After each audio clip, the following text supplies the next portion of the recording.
Sir, आमच्या चॅनलमध्ये आपलं स्वागत आहे. छत्रपती संभाजीनगर औरंगाबाद महानगरपालिकेच्या प्रभागातून आपण निवडणूक लढवत आहात. निवडणूक लढवायचा अधिकार आपल्याला संविधानाने दिलेला आहे, तो सर्वांना आहे. 5 दिवस प्रचाराला उरलेले आहेत. नेमके काय परिस्थिती आहे, काय सांगा? 5 दिवस उरलेले आहेत प्रचाराला. बरोबर आहे. माझा प्रयत्न जो चालू आहे तो घरोघरी पोहोचतोय. प्रत्येक घरापर्यंत पोहोचतोय मी आणि त्यांच्या ज्या समस्या आहेत त्या जाणून घेण्याचा प्रयत्न करतोय आणि मतदारांकडून मला प्रतिसाद पण पॉझिटिव्ह मिळत आहे. कारण की मी कदाचित एकटाच उमेदवार असा असेल 29 प्रभागांमधून की जो PPP होल्डर आहे. सर, अतिउच्च शिक्षित आहात. मग आपल्याकडे एक असं प्रचार आणि प्रसार होतोय. राजकारणातील लोकांना काही कळत नाही, ते खूप शिक्षित नसतात. काही 4थी पास मंत्री आहेत, काही 7वी पास आहे, काही 10वी पास आहे, काही 12वी पास आहे. याला आपण छेद देत आहे असं वाटत नाही? माझं काय म्हणणं आहे की युवा लोकांनी आणि शिक्षित लोकांनीच राजकारणात यायला पाहिजे. कारण की जर शिक्षित लोक जर राजकारणात आले आणि निवडून आले तरच प्रभाग म्हणा किंवा मतदारसंघ म्हणा त्याचा डेव्हलपमेंट होईल. कारण की आपण शिक्षण घेतल्यामुळे आपल्याला माहिती असतं की शिक्षण किती इम्पॉर्टंट आहे आणि त्या शिक्षणाच्या जोरावर आपण बाकी गोष्टी पण करू शकतो डेव्हलपमेंटच्या. सर, आपण आपला जो प्रभाग आहे 15 नंबर, तर 19 मधून उच्च शिक्षित लोकही आहेत, क्वालिफाईड आहेत. चांगला प्रभाग आपल्याला भेटलेला आहे. या प्रभागात काय मुद्दे घेऊन आपण जनतेसमोर जातो? मी जनतेसमोर मुद्दे घेऊन जातोय. एक तर महिलांच्या सुरक्षिततेचा मुद्दा घेऊन जातोय की प्रत्येक ठिकाणी आपण CCTV लावले पाहिजे. कारण की सध्या जे घटना घडत आहेत त्या फार विचित्र घडत आहेत महिलांसोबत, मुलींसोबत. आणि दुसरं माझं म्हणणं आहे की आपण जर शहरामध्ये कुठेही चक्कर मारला तर महिलांसाठी शौचालय नाही आहे. आपण जर कुठे सर, खूप मोठा विषय आपण मांडलात. काय झालंय माहिती आहे का? निवडणूक स्थानिक स्वराज्य संस्थेची आहे. स्थानिक स्वराज्य संस्था हा विषयच काही राजकारण्यांना समजला नाही असा आमचा आरोप आहे. सरळ सरळ आरोप आहे. काय झालंय, निवडणूक स्थानिक स्वराज्य संस्थेची आणि आपण चर्चा करतोय राज्याची आणि दिल्लीची. हे कितपत योग्य आहे? हे योग्य तर नाही. आपण चर्चा केली पाहिजे शहराबद्दल आणि प्रभागाबद्दलच. पण आपले जे राजकारणी आहेत मला वाटतं यांनी आहे ना शाळेमध्ये आपल्याला 8वी 9वी 10वी मध्ये नागरिकशास्त्र एक विषय होता. त्या विषयामध्ये आपण जे शिकतो ग्रामपंचायत पासून तर आपल्या राष्ट्रपती चे जे कर्तव्य आहेत ते शिकलेले आहेत. तर हे मला वाटतं यांना हेच माहीत नाही आहे की त्यांची कर्तव्य काय आहेत. तर आपल्याला सगळं याच्यावरती चर्चा केलीच पाहिजे. कारण की जर आपण इथून त्या चर्चा नाही केल्या तर नागरिकांना पण त्या समजणार नाही आणि आपल्याला सुद्धा त्या समजणार नाही. सर, आपण आपल्या मूळ मुद्द्यावर, कारण की आपण जो मुद्दा घेतलाय की बुवा महिलांच्या स्वच्छतागृहाचा एक मोठा मुद्दा शहरामध्ये आहे. नोकरीसाठी बाहेर जाणाऱ्या, खरेदीसाठी बाहेर जाणाऱ्या असतील किंवा व्यापार करणाऱ्या महिला असतील, यांना स्वच्छतागृहाची एक मोठी विषय आहे. मोठं कुचंबना होते. महानगरपालिकेने मागे भीमगर्जना केली होती आणि काही महिलांसाठी शौचालयाची ही केली होती, जाहिरात दिली होती. त्यातले 1-2 शौचालय चालू झालेत, बाकीचे स्वच्छतागृह बंद आहेत. काय वाटतं? त्यांनी त्या ॲडव्हर्टाइजमेंट दिली होती, आराखडा काढला होता, पण ते मला वाटतं मोजके 2-3 ठिकाणी सुरू झालेले आहेत. पण मला वाटतं की प्रत्येक प्रभागात हे सुरू झाले पाहिजे. कारण की पुरुषांना तरी काही मला वाटतं तसा प्रॉब्लेम असतोच. पण पुरुषांचा ठीक आहे, एक वेळ समजून घेऊ. पण महिलांचा फार मोठा प्रॉब्लेम आहे आणि हा जेन्युइन प्रॉब्लेम आहे. आजपासून 10 वर्षांपूर्वी मी हा जो प्रॉब्लेम आहे हा मी फेसबुकवरती मांडलेला आहे. त्यावेळेस मी भरपूर चर्चा केली. आपण अपक्ष म्हणून निवडणूक लढवून सनी हे मुद्दे घेता आहात. जे पक्षवाले आहेत, जे सत्ताधारी राहिलेत, ज्यांनी 30 ते 35 वर्ष महानगरपालिकेमध्ये सत्ता उपभोगली, त्यांच्याही जाहीरनाम्यामध्ये हे प्रश्न नाही जे आपले आहेत. तर मी तुम्हाला जो अगोदर सांगितलं तेच की शिक्षणाचा अभाव. एज्युकेटेड माणूस जर मध्ये गेला, सभागृहात गेला तर तो मुद्दे मांडेल. म्हणून त्याला मध्येच जाऊ द्यायचं नाही. अजून आपण स्वतः LLB LLM झालेलं आहे आपलं, आपण उच्च शिक्षण, अजून काय मुद्द्यांना आपण हात घालताय? आणखी मला वाटतं की आपली जी मागे तुम्ही बघितलं असेल 22 का 25 शाळा महापालिकेने बंद केल्या, काही खाजगी यांना दत्तक दिल्या, दत्तक पण दिल्यात आणि काही काही बंद पण बंदही झाल्या. तर मला वाटतं जर शाळा बंद झाल्या तर मुलं शिक्षण कसं घेतील, जे गरीब मुलं आहेत. आता आपण सीबीएसई म्हणतो, तर सीबीएसईची एक पोद्दारच्या मागे यांची एक शाळा आहे आणि एक याला संत एक रंग मंदिरला, या दोन शाळांचा एक ऍडव्हर्टाईज करतात. पण मला वाटतं प्रत्येक प्रभागात सीबीएसईची शाळा उघडली पाहिजे, गरीब मुलांना शिक्षण भेटलं पाहिजे. सर, आपण CBSE शाळेचा मोठ्या विषयाला हात घातलाय, पण महानगरपालिकेच्या मराठी आणि उर्दू मीडियमच्या जर शाळा आपण बघितल्या सर, त्यांची स्थिती अत्यंत चिंताजनक आणि वाईट आहे, आणि आपण CBSEचा विषय करताय.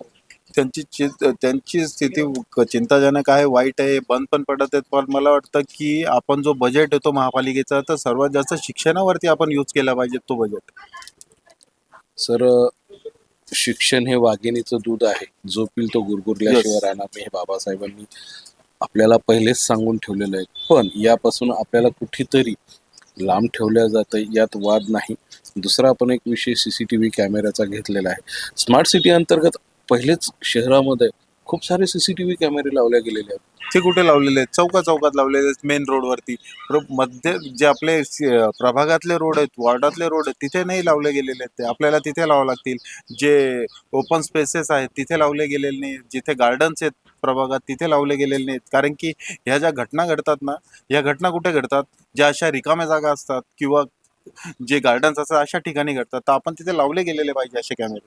सर, आपण कायद्याचे तज्ज्ञ आहात, अभ्यासक आहात, आपला मोठा अभ्यास आहे, आपलं मोठं समाजकार्य आहे, आपला राजकारणाचाही दांडगा अनुभव आहे. मग अपक्ष म्हणून आपण निवडणूक लढण्याचा निर्णय कसा घेतला? मी तसा 27 वर्षापासून शिवसैनिक आहे. शाळा पासआउट झालो आणि शिवसेनेमध्ये काम करायला सुरुवात केली. तेव्हापासूनच मी शिवसैनिक आहे. 2005ला निवडणूक लढवलेली आहे शिवसेना या चिन्हावरती अवघ्या 21व्या वर्षी. बाळासाहेबांच्या सभेत माझं नाव घेतलं गेलेलं आहे त्या काळात. पण नंतर मला म्हणजे कालांतराने मला समजलं 2009ची निवडणूक असो, 14ची असो किंवा 19ला जी होणार होती पण झाली नाही, यांना शिक्षित लोक चालत नाहीत, एज्युकेटेड. सर, आपण सरळ सरळ आरोप करताय, नेमका कोणावर? मी राजकारण्यांवरती आरोप करतो, आपण आपल्या प्रत्येक पक्षाच्या. सगळ्या पक्षांच्या राजकारण्यावर आपण आरोप करताय, म्हणजे यांना उच्च शिक्षित लोक नको यस, का आपल्या डोक्याच्या वरचे नको? तसंच समजा तुम्ही, कानाखालचे लागतात. सर, आता 10 वर्षानंतर छत्रपती संभाजीनगर औरंगाबाद महानगरपालिका स्थानिक स्वराज्य संस्थेला सामोरे जाते, कसं वाटतं?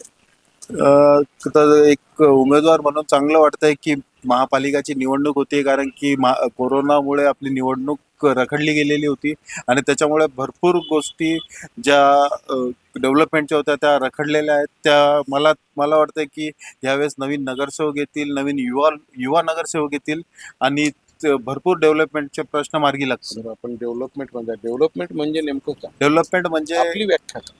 माझी व्याख्या म्हणजे काय की एकतर जे महापालिकेचे सभागृह रिकामे पडलेले आहेत ते लायब्ररीमध्ये रूपांतरित केले पाहिजे. जे मुलं मोबाईलच्या व्यसनी गेलेले आहेत, आपले लहान मुलं आजकाल मोबाईल खेळतात, तर त्या सगळ्या मुलांसाठी आपण तिथे खेळण्यासाठी सोय केली पाहिजे. इंडोर गेम्स असतील किंवा आउटडोअर गेम्स असतील ते करू शकतो त्या ओपन स्पेसेसमध्ये महापालिकेच्या. साहेब, स्मार्ट सिटीमध्ये छत्रपती संभाजीनगर औरंगाबाद शहराची निवड झाली आहे. पंतप्रधानांची जी स्मार्ट सिटी योजनेचं स्वप्न आहे, त्यामध्ये आपल्या शहराची निवड झाली. आपल्याला असं वाटतं का आपलं शहर खरंच स्मार्ट झालं? नाही झालं. आज पण आपल्याला तुम्ही बघ जालना रोडवरती गेले तर समजून जाईल. मला वाटतं 2 दिवस अगोदरच आपण तो सिग्नल खोललाय असं वाटतं आकाशवाणीचा. तर ते तुम्हाला त्या दिवशीच तर समजलं असेल काय झालं, का आपण त्या दिवशी सिग्नल ओपन 8 केलं. तास ट्रॅफिक जाम झालेली होती. तर काय झालंय, स्थानिक स्वराज्य संस्थेचे मुद्दे सोडून सनी सगळ्या मुद्द्याला हात घातला गेला. आपण स्थानिक स्वराज्य संस्थेचे ज्या मूलभूत 4 मुद्दे आहेत त्याला हात घालताय. रस्ते असतील, पाणी असेल, ड्रेनेज असेल, लाईट असेल. सर, कसे याला आपण डेव्हलप करणार आहोत? ह्यावेळेस जर मतदारांनी जर संधी दिली तर नक्कीच हे जे सगळे मुद्दे आहेत मी सभागृहात जाऊन मांडेल आणि ते मी माझी तरी स्वतःची संकल्पना अशी आहे की आपले जे नगरसेवक फॉरेनला जातात महापालिकेच्या पैशावरती दुसऱ्या महापालिका बघायला, तर माझं असं म्हणणं आहे की आपण आपला प्रभाग असा बनवला पाहिजे की फॉरेनचे नगरसेवक कॉर्पोरेटर्स आपल्या शहरात आले पाहिजे आणि आपल्या महापालिका बघितल्या पाहिजे. खूप मोठा विषय मांडला, पण हे शक्य आहे का? शक्य होईल ना, का नाही शक्य आहे? प्रत्येक गोष्ट होऊ शकते. आता आपण जेव्हा शाळेत होतो किंवा शाळेत असतो, आपल्या वर्गामध्ये एक मुलगा मेरिटमध्ये येतो आणि एक मुलगा 40% घेतो. पण जो मेरिटमध्ये येतो तो पण शक्य करून दाखवतो ना. सर 30-35 वर्षामध्ये शिवसेना भाजप हे सत्ताधारी पक्ष होते, आपण एका पक्षाचा भाग होतात. त्यांना शक्य झालं नाही, आपल्याला शक्य होईल असं वाटतंय? होईल, शक्य होईल. कारण की मला विश्वास आहे की यावेळेस मतदार सगळ्या युवा लोकांनाच महापालिकेत पाठवतील. मग ते कोणत्याही पक्षाचे असो, अपक्ष पण असू शकतात. नाही, आपला विषय पक्षाचा नाही. आपण कोणत्या पक्षावर बोलत नाही. 35 वर्षात जे झालं नाही ते 5 वर्षात करून दाखवण्याचा आपण संकल्प करतायत. होईल ना, घरोघरी जावं लागेल, आपल्याला मुद्दे मांडावे लागतील. जे प्रॉब्लेम्स आहेत महापालिकेचे, आता मी जसं सांगितलं, मी घरोघरी चाललोय, तर मला समजतंय की लोकांच्या काय प्रॉब्लेम्स आहेत. तर ते प्रॉब्लेम्स आम्ही नोट पण करून घेतोय. तर ते परत मला त्यांच्या घरी परत जायचं आहे, ही निवडणूक झाल्यावर. म्हणजे आपण निवडणूक झाल्यानंतर सुद्धा सक्रिय राहणार आहात. हो. सर, आपला मतदार जो आहे तो सुज्ञ आहे, मोठा आहे, चांगला आहे. मतदारांकडून काय अपेक्षित आहे? मतदारांकडून फक्त काय अपेक्षित आहे की आम्हाला वेळेवर पाणी मिळालं पाहिजे. आमच्या ज्या रोड्स आहेत ते चांगले पाहिजे. आमचे जे ड्रेनेजचा प्रॉब्लेम आहे तो सॉल्व्ह झाला पाहिजे आणि जे कचरा व्यवस्थापन आहे, जो कचरा उचलला जातो तो रेग्युलरली उचलला गेला पाहिजे आणि जे पथदिवे आहेत ते पूर्ण सुरू पाहिजे. साहेब, मागच्या काही 15-20 वर्षापासून आपण शहराला रोज पाणी मिळणार, रोज एक तारीख बघतोय. कसं बघता या तारखेकडे? ते तारीख तर देतच आहेत 10-15 वर्षापासून. जे तुम्ही जसं म्हटले की मी पण भाग होतो. तारीख मिळत आहे, पण मला असा विश्वास आहे की ह्या वर्षी पाणी मिळून जाईल 2 दिवस आड, असं त्यांनी जो सांगितलं. 2 दिवसाआड शक्य आहे? देऊ शकतात पाणी, मला वाटतं 2 दिवस. पण आपल्याला सध्या 8 दिवस आड जे पाणी येत आहे, तर मला वाटतं की 2 दिवस आडपेक्षा 3 दिवस आड पाणी दिलं पाहिजे. तरी सगळ्यांना मुबलक पाणी मिळेल आणि फक्त आपल्याला तोंडाला येईल ते बोललं नाही पाहिजे की आम्ही रोज पाणी देऊ. रोज पाणी देऊन पण तो पाण्याचा वेस्टेज होईल. असं मला वाटतं की 3 दिवस आड दिलं तरी सगळ्यांना पुरेशीर पाणी मिळेल. आपल्याला काय वाटतंय? सगळे राजकीय पक्ष एक दुसऱ्यावर कुरघोडी करताय, एक दुसऱ्यावर टीकाचा भडीमार, एक दुसऱ्याच्या विरोधात मारामाऱ्या, इव्हन जेलमध्ये जेलवारेपर्यंतचे सगळ्यांचे प्रकार झालेत. या सगळ्याकडे आपण एक तटस्थ म्हणून कसं बघता? कारण की आपण अपक्ष आहेत आता.